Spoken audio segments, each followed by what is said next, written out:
There are a bunch of different ways to calculate your profit margin on Amazon and other e-commerce platforms, but this has become by far my favorite method. So the first thing that we want to do is we want to calculate our total amount of fees per unit, including the cost of goods sold or how much it costs to actually procure your item, your product from your supplier. For this example, let's use these watermelon balls for pools.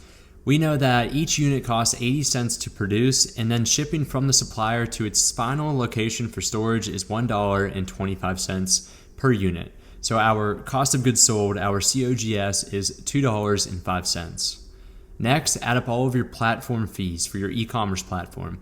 On Amazon, we'll pay $4.95 for fulfillment by Amazon fees, FBA, $2.25 for referral fees, or 15% of the total sales price, and 12 cents for storage fees each month per unit at Amazon. That brings our total to $9.37 per unit in total cost. After that, determine what you're going to price these at on your e-commerce platform. For this example, we'll price them at $14.99 per unit. Now take your sales price and subtract that from your total fees that we just previously calculated. This is your total profit per unit, which is equal to $5.62.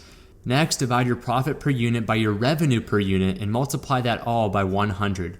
This is going to be your profit margin, and in this case, it is 37.5%.